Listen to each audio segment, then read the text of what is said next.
ऐसी वीडियो रोज देखने के लिए आप मेरे वीडियो को लाइक करें, इस पे कमेंट करें और अपने दोस्तों के साथ शेयर करें। और हाँ, अगर आप इस चैनल पे नए हैं तो इसे सब्सक्राइब करना ना भूलें। कहानी है डेविल से शादी का एपिसोड नंबर 474 से आगे की कहानी। इसकी और राजवीर जब पार्टी में जाने के लिए अपनी कार के पास गए तभी पीछे से मीसा भागते हुए आई और इसकी को देखकर बोली कि वो भी पार्टी में जाएगी। मीसा की बात सुनकर इसकी खुश हो गई थी, लेकिन उसने अपनी इस खुशी को छुपा लिया था। वो मीसा को नहीं दिखाना चाह रही थी कि वो मीसा के जाने से खुश थी। इसकी मीसा को घूरते हुए देखकर बोली, अभी तो तू मना कर रही थी, फिर अचानक से तेरे हृदय परिवर्तन कैसे हो गया? इसकी की बात सुनकर मीसा को समझ नहीं आ रहा था कि वो इसकी की बात का क्या जवाब दे। अगर मीसा इसकी से ये बोलती कि रिहान की वजह से वो जा रही थी तो इस बात से इसकी बहुत ज्यादा गुस्सा हो जाती। यही सब सोचकर मीसा एक अच्छा सा बहाना देते हुए बोली, मैं तो तेरे लिए ही आ रही हूँ, तुझे इतना मुझे कहा चलने के लिए तो मैंने भी सोचा कि जाना चाहिए। मीसा की बात सुनकर इसकी समझ रही थी कि मीसा साफ तौर पर उससे झूठ बोल रही थी। अगर इसकी की बात रेहान से नहीं होती तब शायद इसकी मीसा की बातों में आ जाती, लेकिन अभी इसकी को सच पता था। वो अच्छे से जानती थी कि मीसा सिर्फ बहाने दे रही थी। इसकी को चुप देखकर मीसा बोली, क्या हुआ, तो कुछ बोल क्यों नहीं रही है? मीसा की बात का जवाब देते हुए इसकी बोली, मुझे अच्छे से पता है कि तू किसके कहने पर जा रही है पार्टी में, इसलिए मुझे ज्यादा बहाने देने की कोई जरूरत नहीं है। इसके की बात को सुनकर मीसा थोड़ी सी चौंक गई थी। फिर उसे समझ आ गया कि रिहान ने इसकी को सारी बात बता दी थी। उन दोनों को इतनी देर से वहाँ खड़े होकर बातें करता हुआ देखकर राजवीर बोला, अब तुम दोनों यहीं पर सारी बातें करने वाली हो कि पार्टी के लिए भी चलोगी? राजवीर की आवाज सुनकर दोनों को होश आया और वो दोनों जल्दी से कार में बैठ गए।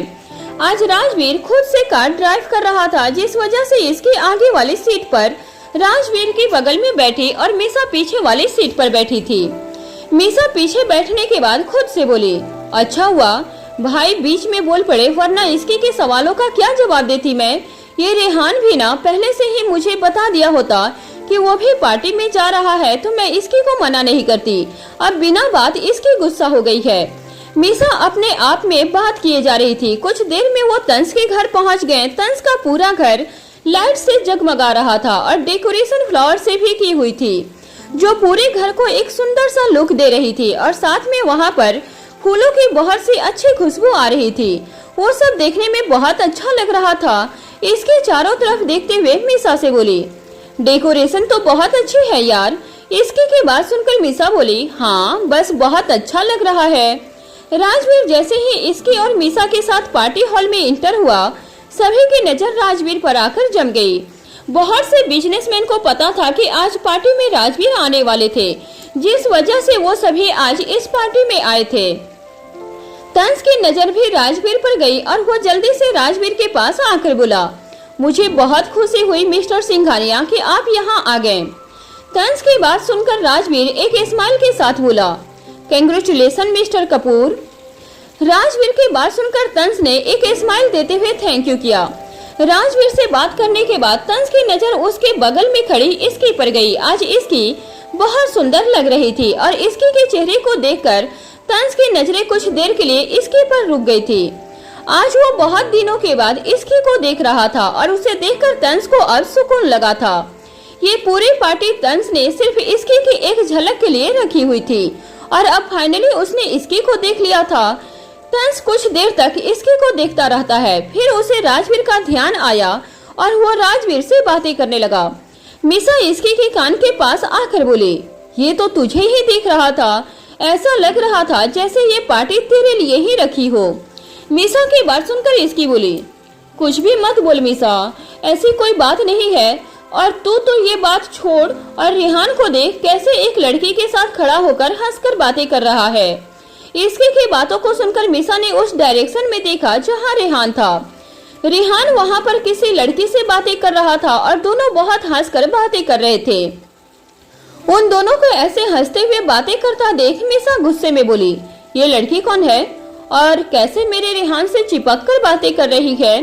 मीसा की बातों को सुनकर इसकी बोली, मुझे क्या पता कौन है, तुझे ये दिख रहा है कि वो लड़की रेहान से कैसे बातें कर रही है, लेकिन तुझे ये नहीं दिख रहा कि रेहान उससे कितने अच्छे से बात कर रहा है। इसकी की बात सुनकर मीसा बोली, रुक अभी बताती हूँ इन दोनों को। मीसा ये बोलकर रेहान के पास चली गई। मीसा को ऐसे गुस्से में रेहान के पास जाता हुआ देखकर इसकी बोली, रेहान तो गया अब। इसके ये बोलकर राजवीर की तरफ देखती है जो उसे ही देख रहा था। राजवीर ने सुन लिया था जो भी इसकी ने मीसा से कहा था। राजवीर इसकी के पास आकर बोला, ये अच्छी बात नहीं है इसकी, रेहान सिर्फ बातें कर रहा है। राजवीर की बात सुनकर इसकी बोली, हाँ तो मैंने क्या किया, मैंने तो सिर्फ मीसा को बताया कि रेहान किसी लड़की से बातें कर रहा है। इसकी की बात सुनकर राजवीर हंसते हुए इसकी को देख रहा था। राजवीर और इसकी दोनों साथ में थे और उन दोनों के ऊपर तंस की नजर थी। वो लगातार दोनों को देखे जा रहा था। जब से इसकी वहाँ आई थी तब से ही तंस उसे देख रहा था और कहीं न कहीं इसकी को इस बात का एहसास हो रहा था, जिस वजह से वो ज्यादा समय राजवीर के साथ ही रही। राजवीर जहाँ जा रहा था इसकी उसके साथ ही जा रही थी, जिससे वो तंस की नजरों से बच सके। इसकी को लग रहा था कि शायद ये उसका वहम था, क्योंकि वो जब भी तंस की तरफ देख रही थी तब तंस किसी न किसी से बातें कर रहा था। यही सब इसकी को देखकर ऐसा लग रहा था कि वही ज्यादा सोच रही थी। वही मीसा गुस्से से रेहान के पास गई और बोली, रेहान क्या कर रहे हो तुम? मीसा की आवाज सुनकर रेहान ने उसकी तरफ देखा। मीसा ने ब्लू जीन्स और ब्लैक टॉप पहना हुआ था। मीसा ज्यादा मेकअप भी नहीं किया करती थी, बस कभी कभी रेहान से मिलने के लिए वो थोड़ा बहुत मेकअप कर लिया करती थी। मीसा सिंपल लुक में थी, लेकिन फिर भी वो रेहान को बहुत सुंदर लग रही थी। रेहान मीसा को देखकर बोला, मीसा तुम कब आई? मुझे पता ही नहीं चला। रेहान की बात सुनकर मीसा बोली, पता कैसे चलता, तुम यहाँ किसी से बात करने में बिजी जो हो। मीसा की बात सुनकर रेहान बोला, हाँ ये नेहा है, और तुम्हें पता है नेहा मेरी बहुत बड़ी फैन है, इसने मेरे सारे शोज देखे हैं, बस वही बता रही थी। रेहान ने काफी खुशी के साथ मीसा से कहा। रेहान ने बहुत सारे फीमेल्स फैंस थे और इस बात को मीसा अच्छे से जानती थी। मीसा आज भी वो दिन नहीं भूल सकती थी जब रेहान पहली बार कॉलेज आया हुआ था और कॉलेज की सारी लड़कियों ने उसे घेर लिया था। नेहा से मिलने के बाद मीसा कुछ खास खुश नहीं थी और उसे गुस्सा आ रहा था। ये देख कर के उसके रहते हुए भी रेहान उससे ज्यादा नेहा से बातें कर रहा था। वैसे तो वो दोनों सिर्फ शो की बातें कर रहे थे, लेकिन मीसा को उससे भी गुस्सा आ रहा था। वो इस पार्टी में सिर्फ रेहान के कहने पर आई थी और यहाँ रेहान का ध्यान ही उसके ऊपर नहीं था। कुछ देर में वहाँ पर डांस शुरू हुआ। ये देखकर नेहा रेहान से बोली, क्या आप मेरे साथ एक डांस करेंगे? नेहा की बात सुनकर मीसा का मन कर रहा था कि उसे इस पार्टी से निकालकर बाहर फेंक दे, लेकिन वो ऐसा कुछ नहीं कर सकती थी।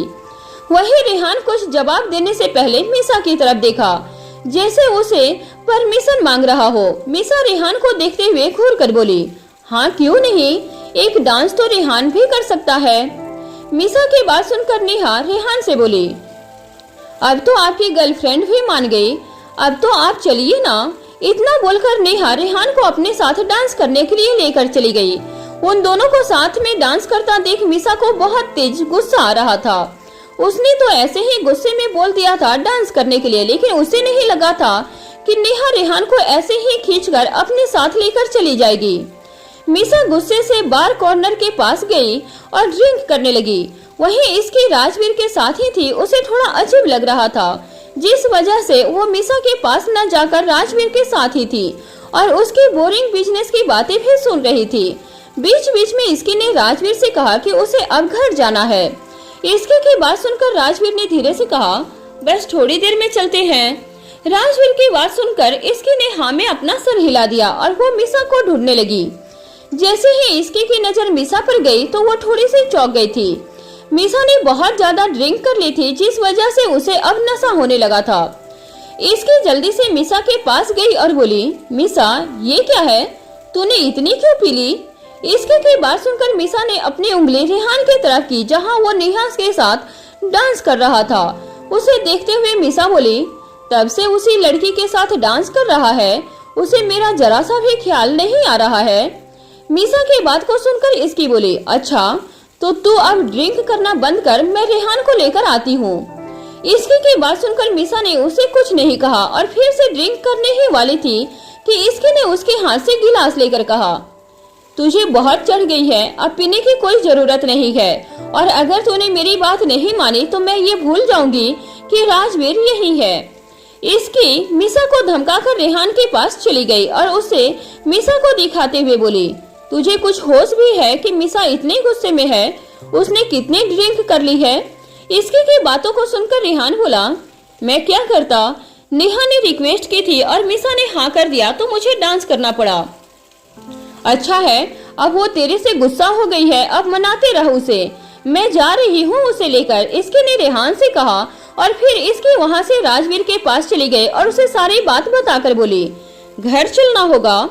राजवीर इसकी की बात मानकर सभी को बाय करके मीसा के पास आया और उसे इतने नशे में देखकर राजवीर बोला, मीसा। राजवीर की आवाज सुनकर मीसा थोड़ा सा डर गई और जल्दी से बोली, भाई मैंने ड्रिंक नहीं किया है, सच्ची। मीसा की आवाज से साफ पता चल रहा था कि उसने कितनी पी रखी थी, लेकिन फिर भी वो राजवीर से बोल रही थी कि उसने ड्रिंक नहीं की हुई है। ये सब सुनकर इसकी को हंसी आ रही थी, लेकिन उसने खुद को कंट्रोल किया हुआ था। राजवीर इसकी को देखकर बोला, चलो चलते हैं घर। इतना बोलकर वो सभी वहाँ से निकल गए थे। आज राजवीर और इसकी पार्टी में गए थे, इसलिए सविता घर पर ही रुकी हुई थी। सविता दादी के कमरे में बैठी थी। सविता ने देवा को थोड़ी देर पहले ही सुला दिया था। दादी ने सविता से कहा, सविता तू भी सो जाना। सविता सोफे पर बैठी हुई थी। दादी ने सविता से कहा, पता नहीं आजकल मेरे पैर कितने ज्यादा सूज रहे हैं। दादी को आजकल एक यही प्रॉब्लम हो रही थी कि उनके पैर रात तक सूज जाते थे। जब से कोमल जी गए थी उसके बाद से दादी को बहुत ज्यादा चलना पड़ता था। जब तक कोमल जी यहाँ थी तब तक दादी की जिम्मेदारी बहुत कम थी। सविता ने दादी से कहा, हाँ दादी, आजकल आप चलते बहुत ज्यादा हो ना, इसीलिए ये प्रॉब्लम हो रही है।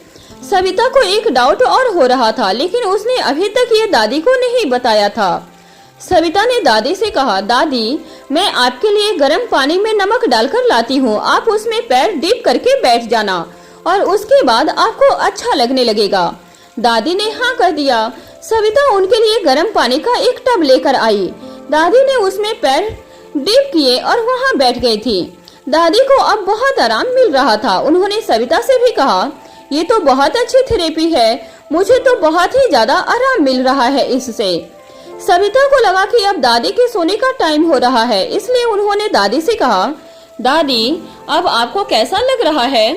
दादी ने बताया, अब मुझे पहले से बहुत ही ज्यादा बेहतर लग रहा है। सविता को ऐसा लग रहा था कि अब तो सोते ही नींद आ जाएगी, वरना इतनी देर तो पैर बहुत ही ज्यादा दर्द कर रहे थे। सविता को ये बात अच्छी लगी, अब दादी को आराम मिल गया है। सविता ने दादी से कहा, मुझे लगता है दादी अब आपको सो जाना चाहिए, मैं रीवा को लेकर नीचे चली जाती हूँ। दादी ने कहा, अरे नहीं सविता, तुम यहीं सो जाओ। सविता ये जानती थी कि दादी को सोने के लिए बहुत ही शांति चाहिए होती थी और रीवा तो हर थोड़ी देर में उठ जाती थी। सविता ने दादी से कहा, दादी आप परेशान मत हो, मैं आराम से नीचे गेस्ट रूम में रीवा को लेकर सो जाऊंगी और जैसे ही इसकी दीदी आएंगी तो मैं रीवा को लेकर दे दूंगी। दादी को अब सविता पर कोई डाउट नहीं था, इसलिए उन्होंने सविता की बात मान ली और खुद सो गई। सविता रीवा को लेकर नीचे गेस्ट रूम में आ गई थी। रीवा सविता के पास बहुत ही आराम से सो जाती थी और रह भी लेती थी। सविता जी को आज यहीं रुकना पड़ा था, इसलिए वो बहुत ज्यादा कंफर्टेबल नहीं हो पा रही थी, क्योंकि एक तो उन्हें इतने बड़े घर में रहने की आदत नहीं थी और मन में एक झिझक भी थी कि कहीं वो कुछ गलत ना कर दें। सविता जी सो नहीं पा रही थी, तभी रूही भी नीचे आ गई। रूही ने सुना कि गेस्ट रूम से रीवा की आवाज आ रही थी तो वो उधर चली गई। रूही ने देखा कि रीवा को सविता अपने हाथों में झुला रही थी। रूही को देखकर सविता ने कहा, अरे रूही दीदी आप वहाँ क्यों खड़ी हो? कुछ चाहिए तो बताओ दीदी, मैं अभी लेकर आऊंगी। दीदी आपकी तबीयत तो ठीक है ना, आप अभी तक सोए क्यों नहीं? रूही ने जब एक साथ इतने सवाल सुने तो सविता से कहा, अरे दीदी आपने तो एक साथ इतने सवाल पूछ लिए हैं कि मुझे समझ ही नहीं आ रहा है कि मुझे जवाब किस किस बात का देना है। सविता को फिर समझ आया कि उसने एक साथ कुछ ज्यादा ही सवाल कर लिए थे। सविता ने कहा, अरे दीदी मुझे माफ कर दो, वो आपको अभी जो अचानक यहाँ देखा ना तो मैं थोड़ा सा घबरा गई थी, मुझे लगा कहीं आपकी तबीयत तो गड़बड़ नहीं हो गई। रूही अंदर आई। उसने देखा कि सविता ने बहुत ही आराम से रीवा को चुप करवाकर सुला दिया था। रूही ने उसके पास बैठकर कहा, वो समर अभी आने वाले हैं और मेरा रूम में मन नहीं लग रहा था, इसलिए मैं नीचे आ गई थी और जैसे ही यहाँ आई तो मैंने देखा कि आप भी जाग रहे हो और ये मेरी नन्ही गुड़िया भी जाग रही है। सविता रूही की बात सुन रही थी। तभी सविता ने कहा, रूही दीदी, आपको कुछ खाने या पीने का मन करे तो मुझे कह देना, मैं आपके लिए लेकर आऊंगी। रूही को सविता की ये बात बहुत अच्छी लगती थी कि वो हमेशा ही खुश रहती थी और सबका ख्याल रखती थी।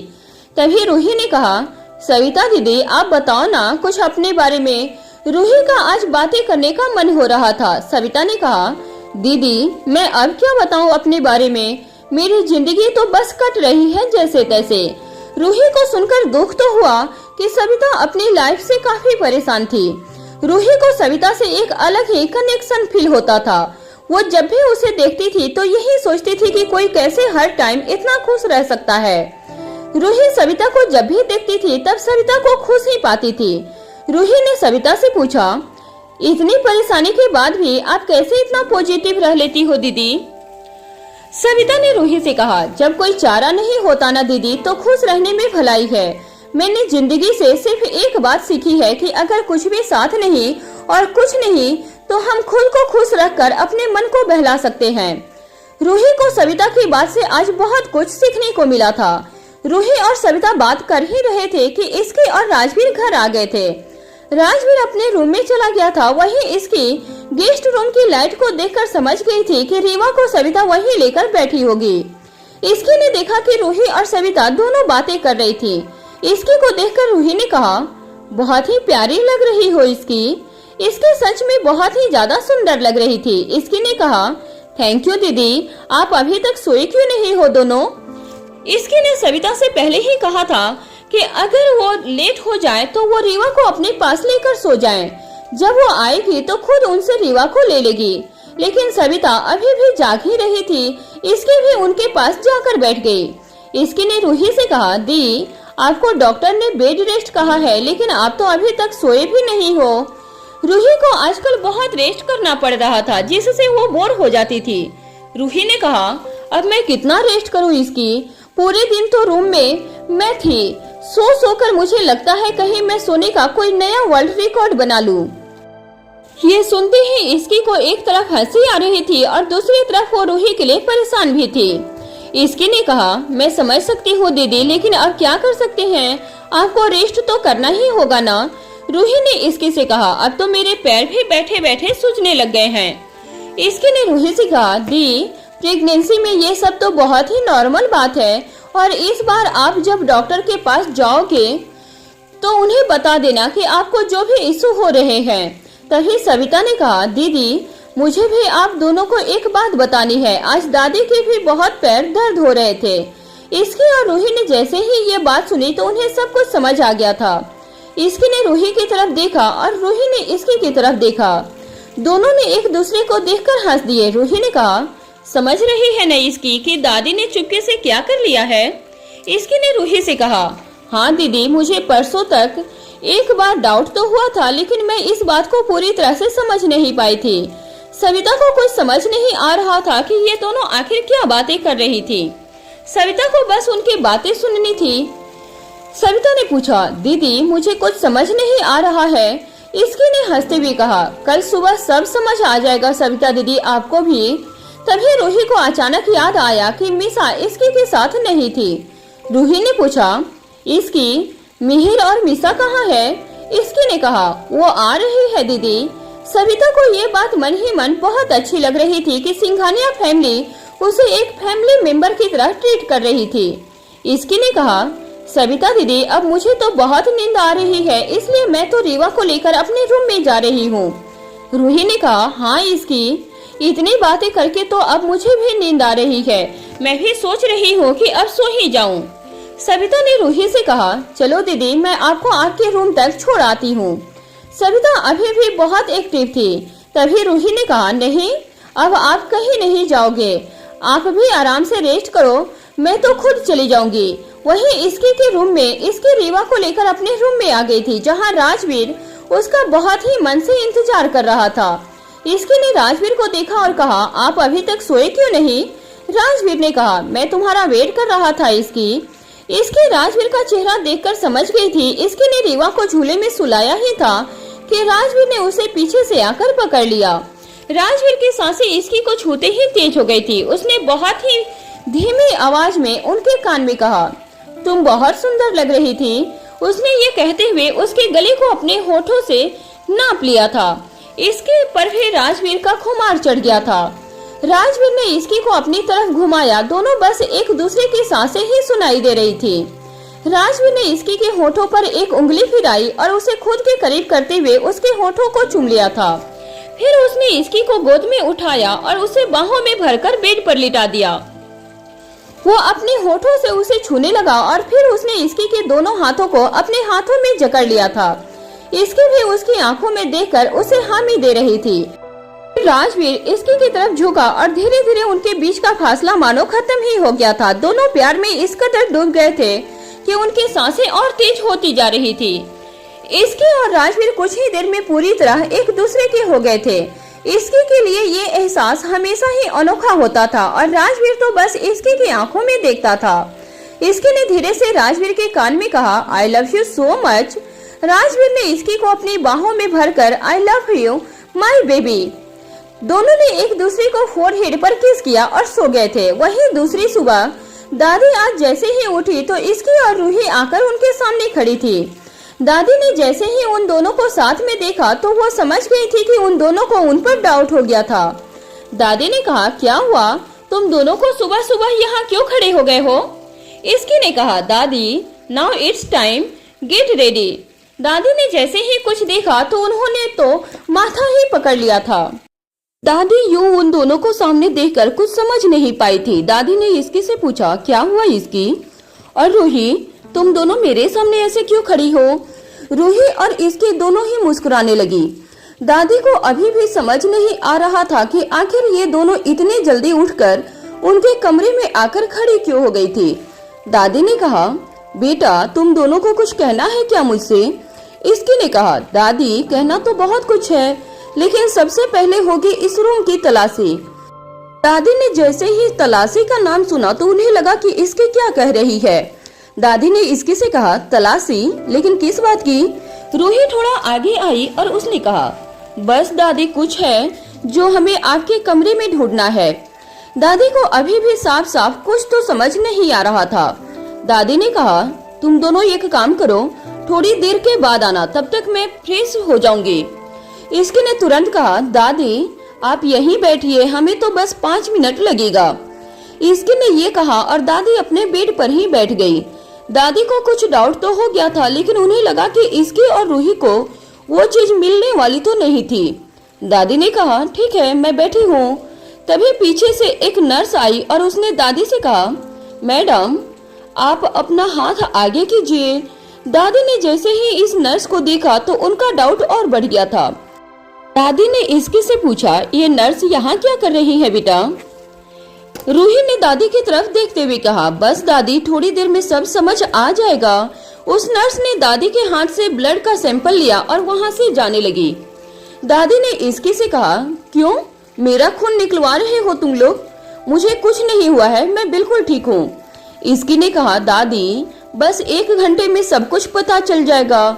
नर्स ने इसके को बताया कि 1 घंटे में रिपोर्ट आ जाएगी और वो वहाँ से हॉस्पिटल चली गई।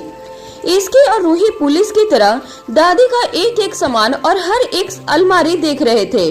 उन्होंने पूरे कमरे में एक भी कोना ऐसा नहीं छोड़ा था जिसे उन दोनों ने चेक नहीं किया था। रूही को अब हल्की थकान होने लगी थी। ये देखकर इसकी ने कहा, दीदी आप बैठ जाओ, मैं करती हूँ। रूही थोड़ी देर रेस्ट करने के लिए बैठ गई थी। दादी ने रूही से कहा, तुम दोनों इतना परेशान क्यों हो रहे हो? क्या चाहिए मुझे बताओ ना, मैं दे देती हूँ। इस बात पर रूही को हंसी आ गई थी। उसने दादी से कहा, दादी अभी इसके सारे सबूत यहाँ लेकर आएगी। इसकी तो रूम ऐसे चेक कर रही थी जैसे वो पार्ट टाइम डिटेक्टिव का काम करती है। इसकी ने सब कुछ छान लिया था, लेकिन अभी तक कुछ भी हाथ नहीं आया था। इसकी को लगा कि कहीं उन दोनों ने दादी पर गलत शक तो नहीं कर दिया था। इसकी ने रूही की तरफ देखते हुए कहा, कुछ नहीं मिला दीदी। रूही ने इसके से पूछा, सब कुछ देख लिया क्या इसकी? वहीं दादी मन ही मन खुश हो रही थी। उन्होंने इसकी से कहा, तो अब मैं अपना काम कर सकती हूँ क्या?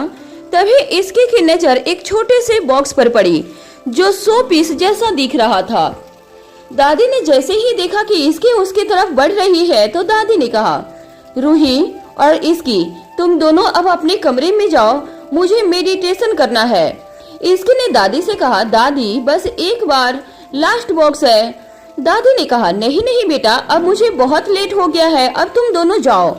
इसकी और रूही यूं तो दादी की हर एक बात मानते थे, लेकिन आज बात कुछ और ही थी, इसलिए इसकी भी अब जिद पर आ गई थी। उसने कहा, दादी मैं तो ये चेक करके ही जाऊंगी। इसकी उस बॉक्स के पास गई और उसने वो बॉक्स खोला तो वो दंग रह गई थी। उस बॉक्स के अंदर एक और बॉक्स था जिसमें काजू कतली भरी हुई थी। इसकी को अब मिल गया था सबूत जिसे वो इतनी देर से ढूंढ रही थी। दादी अब कुछ भी कहने की हालत में नहीं थी। उन्हें समझ आ गया था कि अब उनका राज खुल गया था। इसकी ने वो बॉक्स उठाया और रूही को दिखाया। रूही को तो विश्वास ही नहीं हो रहा था। इसकी और रूही ने वो बॉक्स दादी के सामने रखा और उन्हें देखने लगी। दादी ने इसकी और रूही से कहा, ये कौन लाया था यहाँ पर? लगता है कोई गलती से यहाँ रख कर भूल गया होगा, शायद मिहिर ने किया होगा। दादी को अभी समझ नहीं आ रहा था कि उन्हें क्या कहना चाहिए, क्योंकि जो राज उनका था वो अब ऐसे खुल गया था जैसे किसी रंगमंच का पर्दा खुल गया हो। रूही ने दादी की तरफ देखते हुए कहा, जब रात को हमें सविता ने बताया कि आपके पैर में दर्द हो रहे हैं तो मुझे क्लिक हुआ कि आपने फिर से मीठा खाना शुरू कर दिया होगा। दादी, जब आप मीठा खाते हो तो आपकी शुगर लेवल बढ़ जाती है और फिर सबसे पहले आपके पैर में दर्द होना शुरू करता है। दादी का शुगर लेवल जब भी हाई होता था तो उनके पैर बहुत ज्यादा दर्द करने लगते थे। दादी अभी चुप थी। इसकी ने दादी से कहा, मॉम जब तक यहाँ थी दादी तब तक आपका शुगर बिल्कुल कंट्रोल में था, लेकिन अब उनके जाते ही आपने मीठा खाना फिर से शुरू कर दिया। इसकी और रूही को ऐसा लग रहा था जैसे वो किसी छोटे बालक को कुछ समझा रहे थे। दादी ने कहा, वो तो मैंने सिर्फ यहाँ रखी है, मैं खाती नहीं हूँ, मैंने तो कितने टाइम से मीठे को हाथ भी नहीं लगाया है। दादी को अभी कुछ समझ नहीं आ रहा था, इसलिए उन्होंने ये तो कबूल कर लिया था कि ये मीठा वही लेकर आई हुई थी, लेकिन अभी भी वो इस बात से मुकर रही थी कि वो ये मीठा खाती भी थी। कल रात अगर बातों ही बातों में रूही और इसकी को ये बात नहीं पता चलती तो दादी ने तो ये बॉक्स पूरा खत्म करने का प्लान बनाया हुआ था। दादी ने इसकी और रूही से कहा, तुम ये बात किसी को मत बताना बेटा। राजवीर ने दादी को मीठा खाने से बिल्कुल मना किया हुआ था। दादी को ऐसा लग रहा था कि अगर राजवीर को पता चलेगा तो वो बहुत ही ज्यादा परेशान हो जाएगा। रूही ने दादी से कहा, ठीक है दादी, नहीं बताएंगे, लेकिन आप मुझे और इसकी को प्रॉमिस करो कि आज के बाद आपके रूम में ऐसे मिठे के डब्बे कभी नहीं आएंगे। अगर आपका मन होगा कभी तो हम स्वीटिया से कह के मीठा घर में ही बना लेंगे। दादी ने जैसे ही ये बात सुनी तो उन्हें शांति हुई, क्योंकि वो किसी भी कीमत पर घर में ये बात किसी और को नहीं बताना चाहती थी। दादी ने कहा, अच्छा ठीक है रूही और इसकी, मैं प्रॉमिस करती हूँ बेटा तुम दोनों से। तभी नर्स का कॉल आया और उन्होंने बताया कि दादी का शुगर लेवल पहले से थोड़ा बढ़ा हुआ था। इसकी ने दादी से कहा, आपने सुना दादी, नर्स ने क्या कहा? आपका शुगर लेवल पहले से ज्यादा बढ़ा हुआ है और इसीलिए तो आपके पैर में दर्द हो रहे थे। वो तो भला हो सविता दीदी का, उन्होंने जब हमें यह बात बताई तब जाकर हम आपके रूम में तलाशी करने आए। आप तो कह रहे थे ना कि आप मीठे को हाथ भी नहीं लगाते हो, तो ये फिर शुगर लेवल कैसे बढ़ा? इसकी दादी से बात करते हुए थोड़ी इमोशनल हो गई थी, क्योंकि उसने कभी खुद तो दादी का प्यार नहीं देखा था, लेकिन राजवीर की दादी ने उसे हमेशा बहुत प्यार दिया था। वो दादी के लिए बहुत पोसेसिव थी। वहीं रूही भी दादी को प्रॉब्लम में नहीं देख सकती थी। वहीं दादी को ये देखकर बहुत हर्ट हुआ कि उनकी बच्चियां उनकी वजह से परेशान हुई थी। उन्होंने पहले तो दोनों को गले लगाया और फिर कहा, बेटा अब बस आज के बाद ये फिर कभी नहीं होगा। दोनों ये सुनते ही इतनी खुश हुई कि एक साथ हंसते हुए बोली, वी लव यू दादी। दादी ने उन्हें कहा, अब चाहे कुछ भी हो जाए लेकिन कभी भी अपनी आंखों में आंसू नहीं लेकर आना। तुम बच्चों को ऐसे देखकर मुझे बहुत तकलीफ होती है। दादी ने फिर से दोनों को गले लगा लिया। तभी मिहिर भी दादी के कमरे में आ गया था। उसने देखा कि दादी ने दोनों को गले लगाया हुआ है। उसने ताली बजाते हुए कहा, वाह दादी, क्या बात है, इन दोनों को तो यहाँ अपने सामने बिठाकर गले लगाया हुआ है और मैं वहाँ नीचे बैठकर आपका इंतजार कर रहा हूँ कि अब दादी आएंगी और हम वॉक पर जाएंगे। मिहिर काफी देर से नीचे खड़े होकर रोज की तरह दादी का वेट कर रहा था। जब से उसके डैड बाहर गए थे तो ये जिम्मेदारी उसकी थी कि वो अपने दादी को रोज वॉक करवाने ले जाता था। आज दादी इसकी और रूही के साथ थी, इसलिए वो वॉक पर जाने की बात ही भूल गई थी। इसकी ने कहा, तो इतना जलता क्यों है मिहिर? अगर दादी थोड़ा प्यार हमें कर लेगी तो इसमें तुझे क्या है? वैसे ये बात तो सभी जानते हैं कि दादी का फेवरेट तू ही था, तू ही है और तू ही रहेगा। मिहिर ने जैसे ही ये बात सुनी तो उसे बहुत अच्छा लग रहा था, क्योंकि वो ये अच्छे से जानता था कि इस घर में दादी सबसे ज्यादा उसकी ही सुनती थी। मिहिर ने जैसे ही वापस दादी की तरफ देखा तो उसे सामने काजू कतली दिखी। मिहिर को ऐसा लगा कि इसकी और रूही ये दादी के लिए लेकर आई थी। मिहिर ने उन्हें डांटते हुए कहा, रूही दीदी, इसकी से तो मैं क्या ही कहूँ, लेकिन आप तो समझदार है ना। आपको पता है दादी को शुगर है, तो आप उनके लिए ये मीठा कैसे लेकर आ गई? मिहिर को इस बारे में कुछ भी पता नहीं था। उसने तो जो देखा उस हिसाब से कह दिया था। इसकी, रूही और दादी ने किसी ने भी मिहिर को सच्चाई नहीं बताई। मिहिर को समझ नहीं आ रहा था कि आखिर कोई भी कुछ बोल क्यों नहीं रहा है। मिहिर ने कहा, दादी, आप भी इसीलिए इन दोनों को गले लगा रहे थे ना, क्योंकि ये आपके लिए मिठाई लेकर आई थी। दादी ने मिहिर को अपने पास बुलाया, लेकिन मिहिर अभी भी छोटे बच्चे की तरह मुंह मोड़े बैठा हुआ था। दादी ने मिहिर से कहा, गलती हो गई बेटा हमसे, अब तो आजा मेरे पास। मिहिर खुशी खुशी दादी के पास आ गया था। मिहिर ने सबसे पहले तो 2 काजू कतली उठाई और खा गया। उसने दादी से कहा, दादी, इस बॉक्स को तो मैं अपने रूम में लेकर जाऊंगा। उसके बाद उसने इसकी की तरफ देखते हुए पूछा, वैसे ये रिश्वत दादी को क्यों देने आए थे? मिहिर को ऐसा लग रहा था कि जैसे रूही और इसकी को दादी से कोई काम निकलवाना था, इसलिए वो दोनों दादी के लिए काजू कतली लेकर आई हुई थी। रूही ने कहा, मिहिर, ऐसी कोई बात नहीं। रूही कुछ कह ही रही थी कि इसकी ने कहा, अरे दीदी, आप भूल गई, ये मीठा तो वो आपको याद है ना, कीर्ति? मिहिर ने जैसे ही कीर्ति का नाम सुना तो उसे लगा कि आज इसकी, कीर्ति और उसकी बात दादी को बता देगी। मिहिर ने इशारे में इसकी के सामने हाथ जोड़े और चुप होने को कहा। वहीं रूही को अब तक सब कुछ समझ आ गया था। रूही ने इसकी से कहा, हाँ इसकी, वो क्या कह रही थी अभी तुम? रूही को भी अब मिहिर को तंग करने में मजा आ रहा था। मिहिर वही कुछ ही मिनटों पहले बहुत कुछ कह रहा था, लेकिन अब उसके पास कहने के लिए कुछ नहीं था, बल्कि अब तो वो रूही के सामने भी हाथ जोड़ने लग गया था। तभी दादी उठी और वॉशरूम चली गई। वो जैसे ही गई तो मिहिर रूही और इसकी के आगे हाथ जोड़कर कहने लगा, माफ कर दो मुझे मताओ, गलती हो गई मुझसे जो आप दोनों से पंगा ले लिया। इसकी और रूही को बहुत मजा आ रहा था, क्योंकि यही मिहिर थोड़ी देर पहले उनके सामने बहुत कुछ कह रहा था। इसकी ने कहा, अब आया ना लाइन पर, अब वापस हमसे पंगा लेने की कोशिश की तो यही हाल दोबारा बना दूंगी। दादी तभी वॉशरूम से बाहर आई और उन्होंने कहा, क्या कह रही हो मिहिर से?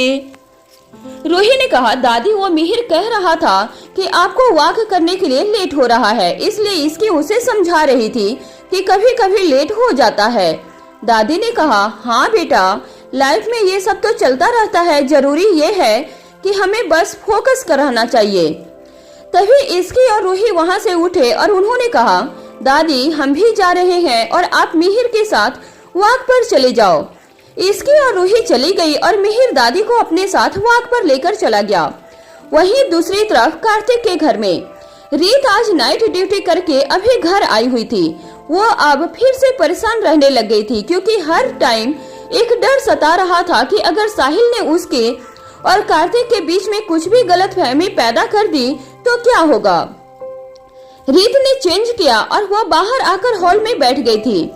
कार्तिक रूम में अभी भी सो रहा था, लेकिन रीत की नींद तो न जाने कहां गायब हो गई थी।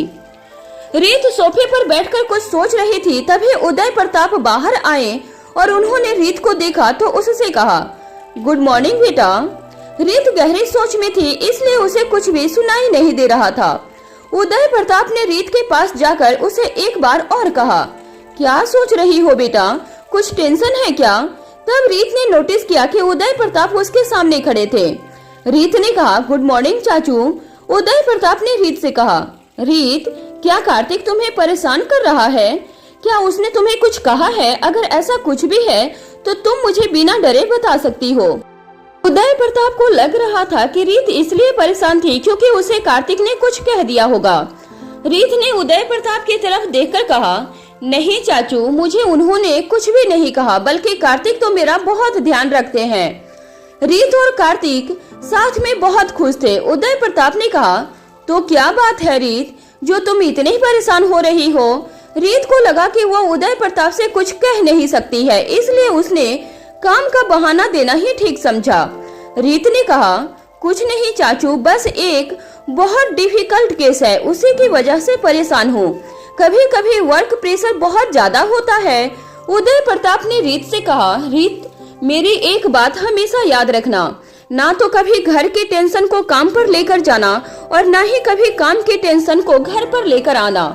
अगर तुम इस रूल को फॉलो करोगी ना, तो तुम्हें कभी भी अपनी पर्सनल या प्रोफेशनल लाइफ में प्रॉब्लम नहीं होगी। रीत को उदय प्रताप की एडवाइस बहुत अच्छी लगी थी, लेकिन उसे ये समझ नहीं आ रहा था कि इसे लाइफ में अप्लाई कैसे किया जाए। उसने उदय प्रताप से पूछा, चाचू, कभी कभी कुछ ऐसी प्रॉब्लम होती है जिसे हम भूल नहीं पाते हैं, तो उस केस में क्या करना चाहिए? कभी कभी हम किसी सिचुएशन को डील ही नहीं कर पाते हैं। उदय प्रताप ये तो समझ गए थे कि रीत के मन में अभी बहुत कुछ चल रहा था। उन्होंने रीत से कहा, ऐसे केस में रीत, सबसे पहले हमें ये देखना होगा कि प्रॉब्लम क्या है। कई बार रीत, प्रॉब्लम भी बहुत छोटी होती है और उसका सॉल्यूशन भी हमारे सामने ही होता है, लेकिन हम उस प्रॉब्लम से खुद को इतना घेर लेते हैं कि उससे बाहर ही नहीं निकलना चाहते। जब हमारे अंदर डर आ जाता है, ऐसे में ना तो हम बस उस डर के आगे बढ़ पाते हैं और ना ही उससे निकल पाते हैं। ये तो हम सबको पता है कि डर के आगे जीत है। रीत ने जैसे ही उदय प्रताप की ये बात सुनी तो उसे लगा कि ये बात तो बिल्कुल ठीक है, क्योंकि वो क्यों परेशान है, क्या उसे क्या प्रॉब्लम हो रही है, ये बात तो उसे भी पता है, लेकिन अभी तक वो डर के कारण उसका सॉल्यूशन नहीं कर पा रही थी। रीत ने कहा, थैंक यू चाचू, थैंक यू सो मच, आपने मुझे बहुत ही हिम्मत दी है एंड आई होप कि मैं भी अपने इस डर को जीत लूंगी। रीत का मूड एकदम चेंज हो गया था। जहां थोड़ी देर पहले वो बहुत परेशान थी और अभी उसके चेहरे पर मुस्कुराहट थी। रीत ने उदय प्रताप से पूछा, चाचू आप चाय पियेंगे? उदय प्रताप ने कहा, अगर मेरी बेटी बनाएगी तो जरूर पियेंगे। कार्तिक ने कहा, एक कप मेरी भी। तब तक कार्तिक भी उठकर बाहर आ गया था। उसने जैसे ही देखा कि चाय बन रही थी तो उसने भी मौके पर चौका मार दिया। रीत खुशी खुशी किचन में चाय बनाने के लिए चली गई। वहीं दूसरी तरफ अभिनय के स्कूल में अभिनय ने जब से वो वीडियो देखा था तब से वो बहुत ही ज्यादा परेशान था। उसने कई बार हिम्मत करके मिहिर से ये बात शेयर करने की कोशिश भी की थी, लेकिन तभी वो हर बार रुक जाता था। अभिनय के स्कूल में स्पोर्ट डे आने वाला था। वो स्कूल का बहुत ही होनहार खिलाड़ी था, लेकिन इस बार वो स्पोर्ट डे में पार्टिसिपेट नहीं कर रहा था। उसके पीटी सर उसके काफी दिनों से देख रहे थे, इसलिए आज उन्होंने डिसाइड किया था कि वो उससे बात करेंगे। अभिनय अब पहले से बहुत ज्यादा और अकेले रहने लग गया था। अभिनय के टीचर्स भी उसमें आए इस चेंज को समझ नहीं पा रहे थे। उन्होंने अभिनय से बात की, लेकिन वो कुछ भी बता नहीं रहा था। उसके बाद सर ने अभिनय की मॉम को कॉल किया था मिलने के लिए, लेकिन वो अभी एग्जाम ड्यूटी में थी। वहीं अभिनय के डैड अभी यहाँ थे नहीं। उसके स्पोर्ट्स सर ने अभिनय से पूछा, और कोई बड़ा है क्या आपके घर में? अभिनय ने कीर्ति का नाम लिया। अभिनय ने कीर्ति को कॉल किया। कीर्ति आज कॉलेज की तरफ से एक डिबेट कंपटीशन के लिए मिहिर के साथ जा रही थी। तभी कीर्ति ने अभिनय का कॉल देखा तो उसने कॉल पिक कर लिया। अभिनय ने कहा, दीदी आपको स्कूल आना होगा, मेरे सर आपसे मिलना चाहते हैं। कीर्ति तो अभिनय की आवाज सुनकर बहुत हैरान थी, क्योंकि वो उससे बहुत इज्जत से बात कर रहा था। कीर्ति ने अभिनय से कहा, अभी मुझे मॉम का कॉल भी आया था और डैड का भी, लेकिन हम तीनों ही आज बहुत बिजी हैं, इसलिए हम में से कोई भी कल आ जाएगा स्कूल। अभिनय ने कहा, नहीं दी, आज ही मिलना है सर को। कीर्ति ने मिहिर की तरफ देखा और कहा, ठीक है अभिनय, मैं अपनी जगह मिहिर को भेज दूंगी। अभिनय को तो वैसे भी मिहिर के साथ बहुत कंफर्टेबल था, इसलिए वो मान गया था। उसने अपने सर को बता दिया कि थोड़ी ही देर में कोई आ रहा है फैमिली से। मिहिर ने कीर्ति को ड्रॉप किया और उसे ऑल द बेस्ट कह दिया। कीर्ति को भी मिहिर पर बहुत भरोसा था, इसलिए वो सोच रही थी कि मिहिर स्कूल में अच्छे से बात कर लेगा। मिहिर सीधा स्कूल पहुंच गया था। वहीं स्कूल में मिहिर अंदर गया तो उसे अभिनय दिखा। अभिनय को देखकर मिहिर को ऐसा लग रहा था जैसे वो किसी बड़ी प्रॉब्लम में थे। अभिनय के सर ने मिहिर को अंदर बुलाया। अभिनय वहीं बाहर खड़े होकर वेट कर रहा था। उसके सर ने मिहिर को बताया, मिहिर ये हमारे स्कूल का बहुत अच्छा प्लेयर है, लेकिन पिछले कुछ टाइम से इसने खेलना छोड़ दिया है। क्या मैं जान सकता हूँ कि इसके पीछे कोई फैमिली पर्पज है या कोई प्रॉब्लम तो नहीं है ना, जो ये हमें बता नहीं रहा है।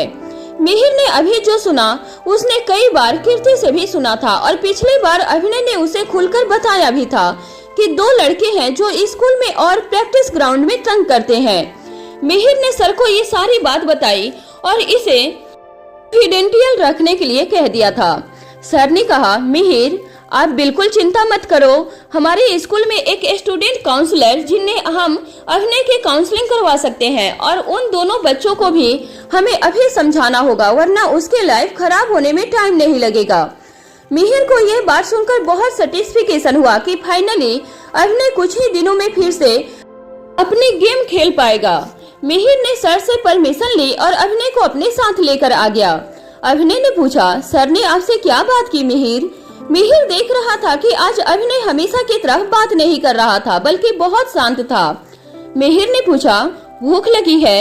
अभिनय ने कहा, हाँ थोड़ी थोड़ी। मिहिर अभिनय को अपने साथ कुछ खिलाने के लिए लेकर गया। अभिनय का मन था कि वो आज मिहिर को सब कुछ बता दे, क्योंकि अब वो इस घुटन को बर्दाश्त नहीं कर पा रहा था। तभी मिहिर ने कहा, आज हम प्रैक्टिस करने चलेंगे अभिनय। अभिनय ने जैसे ही प्रैक्टिस का नाम सुना तो उसके पसीने छूट गए। मिहिर ने देखा कि अभिनय अचानक से बहुत परेशान हो गया था। मिहिर ने उससे पूछा, क्या हुआ अभिनय, तुम इतने शौक क्यों हो गए हो? अभिनय ने कुछ कहा नहीं, लेकिन अपना फोन मिहिर के सामने रख दिया था। मिहिर ने फोन में जो देखा उसे देखकर उसे इतना गुस्सा आया कि उसे कुछ समझ नहीं आया। ये वीडियो किसी ने छुपकर बना लिया था। इस क्लिप में अभिनय प्रैक्टिस के बाद अपने कपड़े चेंज कर रहा था। मिहिर को इस बात का गुस्सा आ रहा था कि जो आज वीडियो बना सकते थे वो कल को कुछ भी करने की सोच सकते थे। मिहिर ने सबसे पहले तो अभिनय को नॉर्मल किया और फिर उसे एक प्लान बताया। अभिनय पहले तो डर रहा था, लेकिन बाद में वो भी इस प्लान के लिए मान गया था। थोड़ी देर के बाद अभिनय और मिहिर प्रैक्टिस के लिए चले गए। मिहिर न्यू स्टूडेंट बनकर गया था। वहीं थोड़ी देर के बाद वहां अभिनय भी आ गया। अभिनय अंदर ही अंदर बहुत डर रहा था, लेकिन मिहिर उसके इशारे से हिम्मत दे रहा था। थोड़ी देर के बाद वहां दो लड़के भी आ गए। वो रोज की तरह आज भी अभिनय को तंग करने लगे। तभी एक लड़का उसके पास आया और खड़ा हो गया।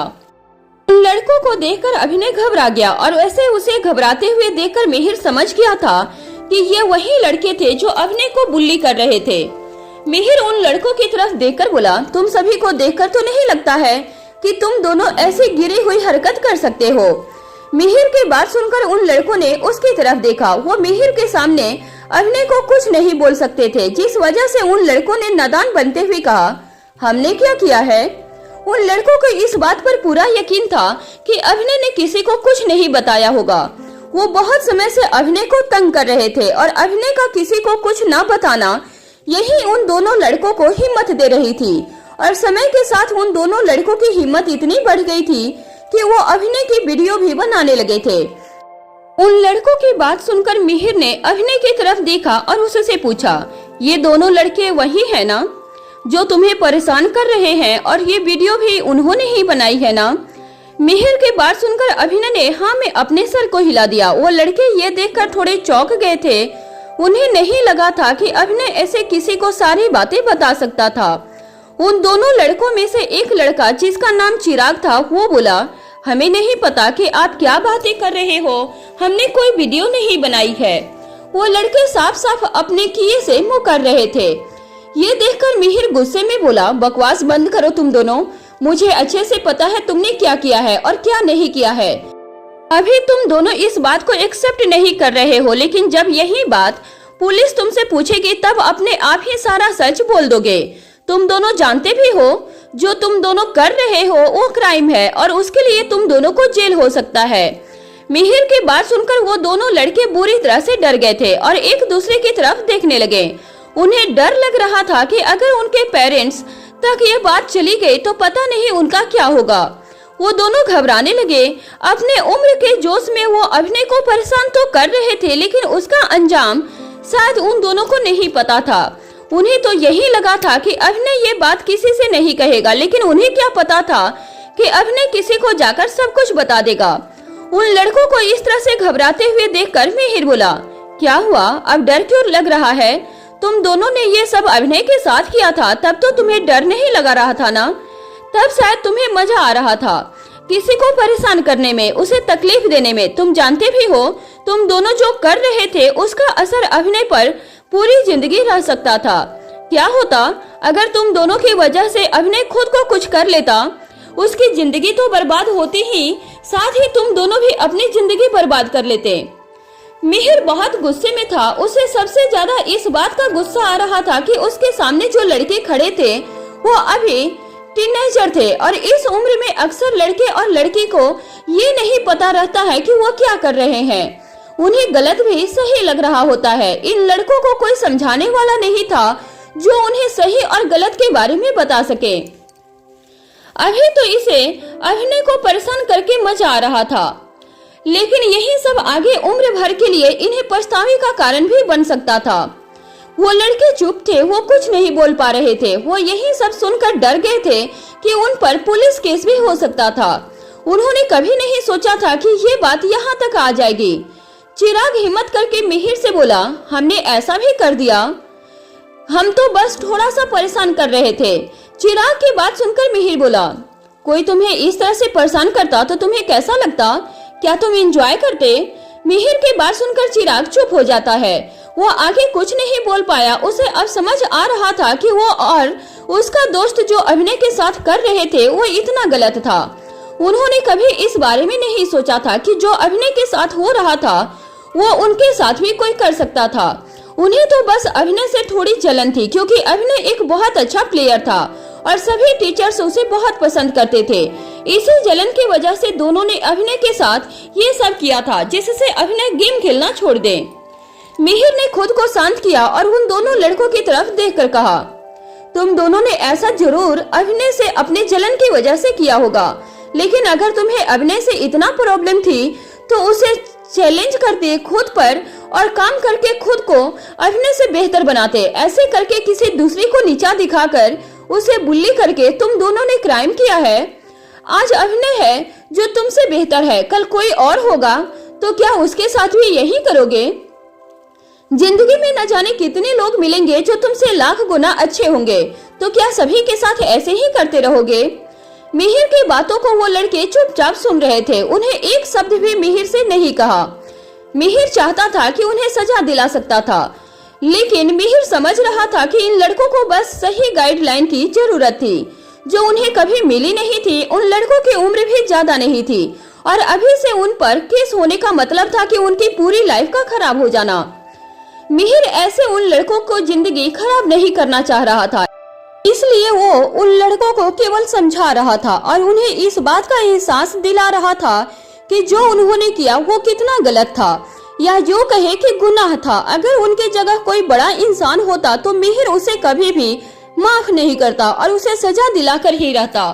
वहीं दूसरी तरफ इसकी मीसा को सारी बातें बता रही थी जो भी दादी के रूम में हुआ था।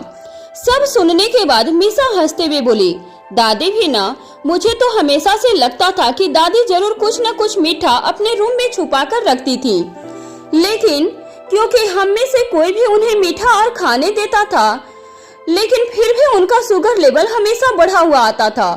मीसा की बात सुनकर इसकी बोली, अगर तुझे ऐसा लग रहा था तो तूने किसी को बताया क्यों नहीं? इसकी की बात का जवाब देते हुए मीसा बोली, मैंने दादी से पूछा था तो उन्हें मुझे डांटते हुए कहा कि वो कुछ मीठा नहीं खाती। सब फिर क्या था, मेरे में हिम्मत नहीं बची किसी को कुछ भी बताने की। मुझे दादी से दोबारा डांट जो नहीं खानी थी। मीसा की बात सुनकर इसकी ने आगे कुछ नहीं कहा। इसकी वहां से उठकर अपने रूम में जाने लगी।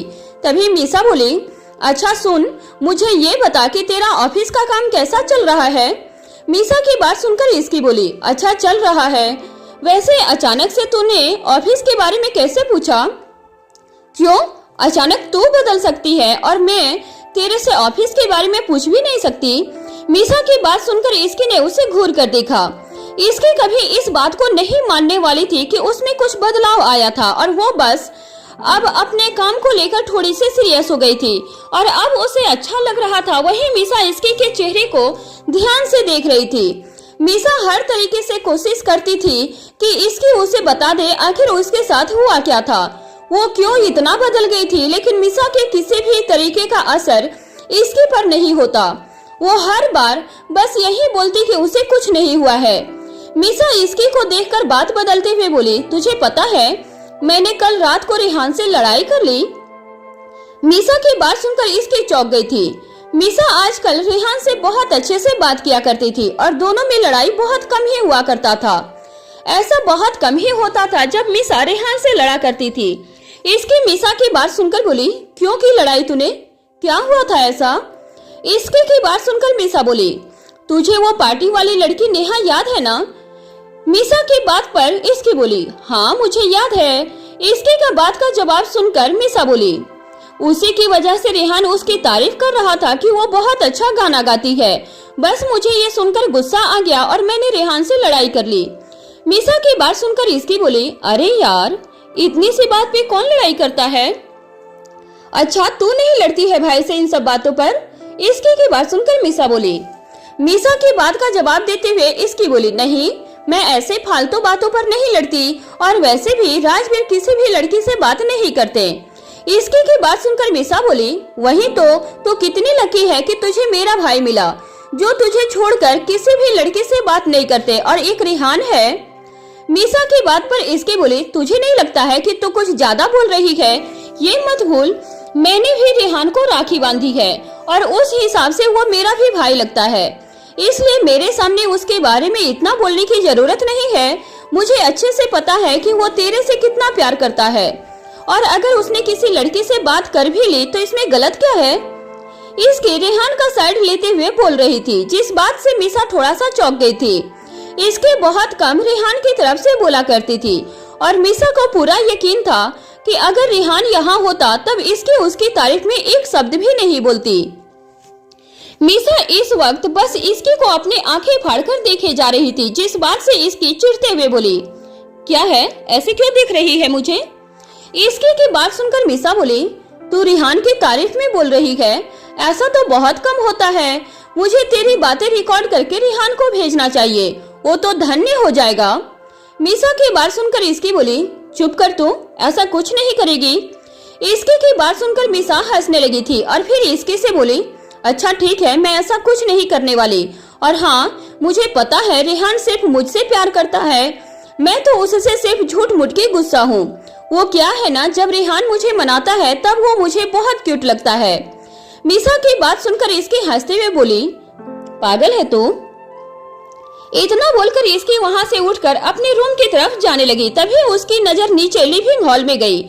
यहाँ रीवा सविता जी के साथ खेल रही थी और उसकी हंसी पूरे घर में गूंज रही थी।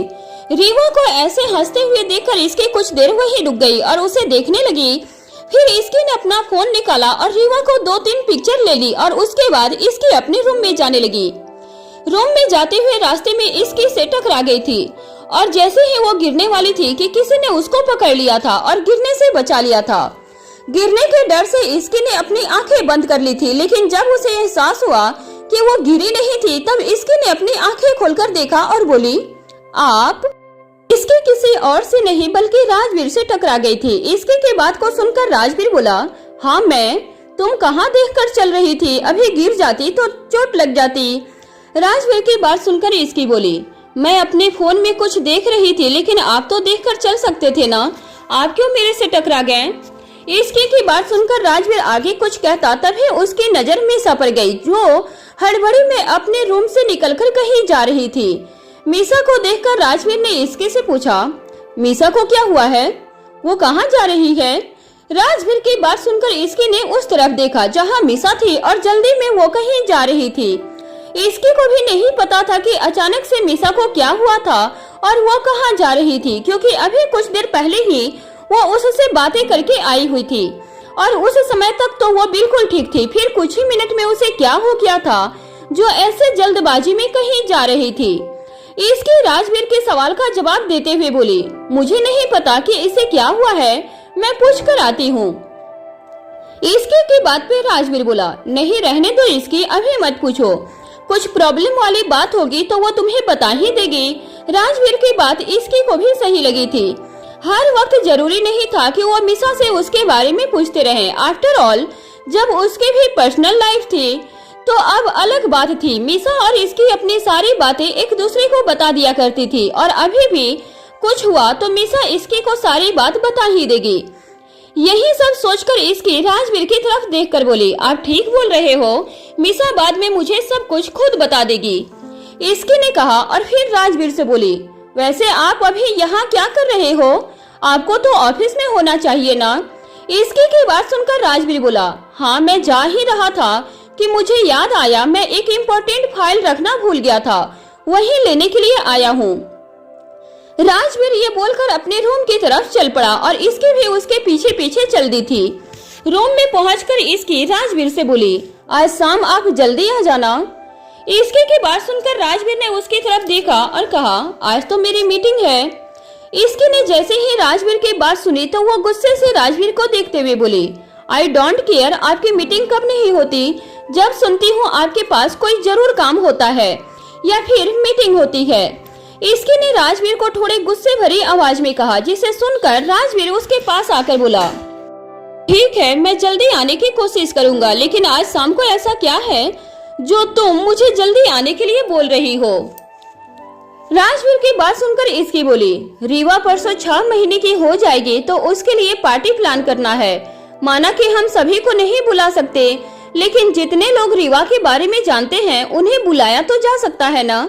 और मैं सोच रही थी क्यों ना हम रीवा का अच्छा सा फोटो शूट करवाएं। इतना बोल के इसकी एक्साइटमेंट से राजवीर की तरफ देखते हुए आगे बोली, कितना अच्छा लगेगा ना, हमारी एक प्यारी सी फैमिली फोटो होगी। इसके को इतना खुश देखकर राजवीर के चेहरे पर एक स्माइल आ गई और वो बोला, तुम्हें जो करना होगा वो करना, लेकिन अभी मैं ऑफिस जा रहा हूँ वरना लेट हो जाएगा एंड मैं कोशिश करूंगा शाम को जल्दी आने की। राजवीर ये बोलकर इसके के फोरहेड पर किस कर वहाँ से निकल गया था। राजवीर के वहाँ से जाने के बाद इसके खुद में बड़बड़ाते हुए बोली, कोशिश करूंगा, इनकी कोशिश का मैं क्या करूंगी। इसके खुद में ये बोलने के बाद अपने लैपटॉप को लेकर अपना काम करने के लिए बैठ गई थी, लेकिन उसके दिमाग में मीसा का ख्याल आ रहा था। जब वो जल्दबाजी में कहीं जा रही थी, इसके को समझ नहीं आ रहा था कि मीसा ऐसे अचानक से कहाँ चली गई। वहीं दूसरी तरफ मिहिर की बातों का असर उन लड़कों पर हो रहा था और साथ साथ उन्हें डर भी लग रहा था कि कहीं मिहिर उनके ऊपर केस न कर दे। मिहिर की भी पर्सनालिटी गुस्से से खतरनाक होती जाती थी और उसके आसपास काफी खतरनाक औरया बन गया था, जो किसी को भी डराने के लिए काफी था। शायद यही कारण था जो वो लड़के मिहिर के सामने ज्यादा झूठ नहीं बोल सके और अपने किए को छुपा नहीं पाए। मिहिर उन लड़कों की तरफ देखते हुए बोला, अब बताओ क्या किया जाए तुम दोनों के साथ?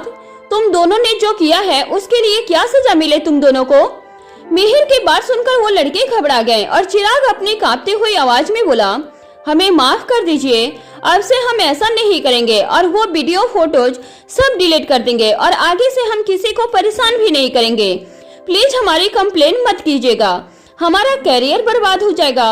मिहिर ध्यान से उस लड़के की तरफ देख रहा था और उसकी बातों को भी सुन रहा था। चिराग की सारी बात सुनने के बाद मिहिर बोला, अब तुम्हें अपने कैरियर का डर लग रहा है? जरा सोचो, पिछले कुछ दिनों से अभिनय को कितना डर लग रहा होगा। कैसा लगता होगा इसे जब कोई इसे गेम में पार्टिसिपेट न करने के बारे में पूछता होगा। ये किसी को कारण तक नहीं बता सकता था। ऐसी हालत कर दी थी तुम दोनों ने। मिहिर की बात सुनकर वो दोनों लड़के अभिनय की तरफ देखकर बोले, हमें माफ कर दो अभिनय, आगे से हम ऐसा नहीं करेंगे। तुम प्लीज इनसे कह दो ना कि हमें माफ कर दे और हमारी कंप्लेन ना करें। उन लड़कों को अब अपने किए पर अफसोस हो रहा था और उनकी बातों को भी सुनकर लग रहा था कि अब से वो ऐसा करना तो दूर, इसके बारे में सोचने की भी हिम्मत नहीं करेंगे। मिहिर ने एक नजर अभिनय की तरफ देखा और फिर उन लड़कों की तरफ देखकर बोला, ठीक है, मैं कोई कंप्लेन नहीं करूंगा, लेकिन तुम दोनों भी अब से अभिनय से दूर रहोगे और मैंने दोबारा ऐसा कुछ सुन लिया तो उसके बाद भूल जाना कि कोई माफी मिलेगी। नहीं भैया, अब से हम ऐसा कभी कुछ नहीं करेंगे और अभिनय से भी दूर रहेंगे, उन लड़कों ने एक साथ कहा। मिहिर ने उन दोनों को थोड़ा और समझाया और उन्हें जाने दिया। उन दोनों के जाने के बाद मिहिर ने अभिनय की तरफ देखा और उससे कहा, तुम इन दोनों लड़कों से डर रहे थे क्या? अभिनय, मेरी एक बात याद रखना, तुम डर से जितना डरोगे वो डर तुम्हें उतना ही डराएगा। एक बार हिम्मत करके सामना करना होता है, उसके बाद सब ठीक हो जाता है। अगर तुम ये हिम्मत पहले कर लेते और किसी को बता देते इस बारे में तो तुम्हें इतना सफर नहीं करना पड़ता। मिहिर की बातों को सुनकर अभिनय बोला, आप सही कह रहे हो मिहिर, मेरी गलती थी जो मैंने किसी को नहीं बताया और उसका फायदा इन लड़कों ने उठाया। अगर मैं पहले ही ये बात किसी को बता देता तो इतना सब नहीं होता। अभिनय की बात सुनकर मिहिर एक मुस्कान के साथ बोला, कोई बात नहीं, वो कहते हैं ना, अंत भला तो सब भला। मिहिर की बात सुनकर अभिनय के चेहरे पर भी मुस्कान आ गई। मिहिर ने उसे बहुत मोटिवेट किया, उसे सपोर्ट किया और उसे अच्छे से समझाया कि कैसे अपने लाइफ के प्रॉब्लम से डील करना चाहिए और जब कुछ समझ ना आए तो उसे शेयर करना चाहिए।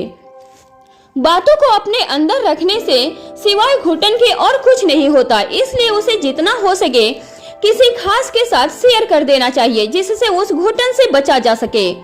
थोड़ी देर ग्राउंड में रहने के बाद मिहिर अभिनय की तरफ देखकर बोला, अब हम चलते हैं, लेट हो जाएगा।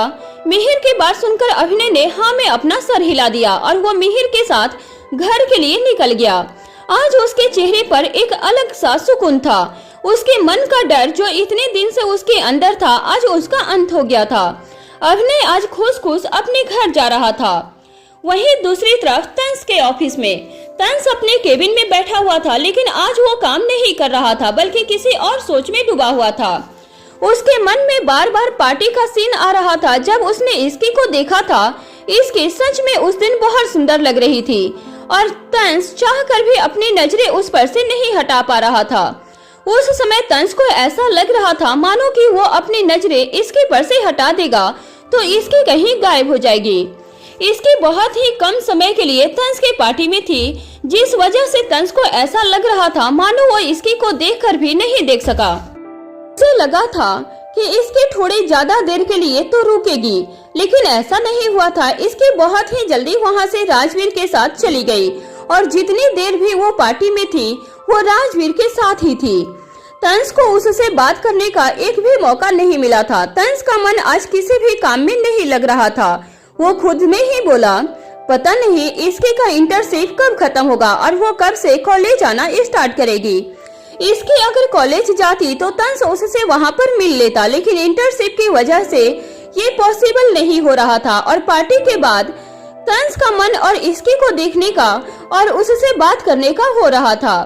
पार्टी में इसके और राजवीर को एक साथ देखकर तंस को अच्छा नहीं लग रहा था। वो सब उसे बहुत चुभ रहा था। पहले तंस ने इस बात को एक्सेप्ट कर लिया था कि इसकी उसकी नहीं थी और नहीं हो सकती, लेकिन अब उसे बहुत मुश्किल हो रही थी इस बात को सहन करने में। तंस ने अपने आप की सोच में ही था कि तभी उसके केबिन का गेट खुला और देव फाइल के एक पहाड़ के साथ केबिन में इंटर होकर बोला, सर ये कुछ फाइल्स हैं जो आपको देखना जरूरी है, तो प्लीज एक बार इस सभी फाइल्स को पढ़ लीजिएगा। देव की आवाज से तंस अपने ख्यालों से बाहर आया और देव को देखा और ही तंस की नजर उसके हाथ पर गई जहां फाइल्स का ढेर था। उन फाइल्स को देखकर तंस की आंखें छोटी हो गई थी और वो बोला, इतनी सारी फाइल्स, तुम्हें लगता है कि मैं इन्हें देखने वाला हूँ? तंस की बात सुनकर देव ने एक गहरी सांस ली। उसे पता था कि तंस कुछ ऐसा ही जवाब देने वाला था। देव उन फाइल्स को टेबल पर रखते हुए बोला, सर, ये फाइल तो बहुत कम है। मेरे पास इससे 3 गुना फाइल्स थी। मैंने उन सभी फाइल्स को पढ़कर ये कुछ फाइल्स जो मुझे बहुत जरूरी लगे उसे निकालकर आपके पास लेकर आया हूँ। देव की बात सुनकर तंस बोला, तुमने पढ़ ली है इन सब फाइल्स को? फिर मेरे पढ़ने की क्या जरूरत है? तंस की बात सुनकर देव बोला, सर, ये फाइल्स जरूरी हैं, इसलिए आप खुद से पढ़ लीजिए। देव की बात पर तंस ने एक गहरी सांस ली और बोला, ठीक है, इन फाइल में से जो भी मोस्ट इम्पोर्टेंट फाइल है वो रख दो और बाकी सभी लेकर जाओ।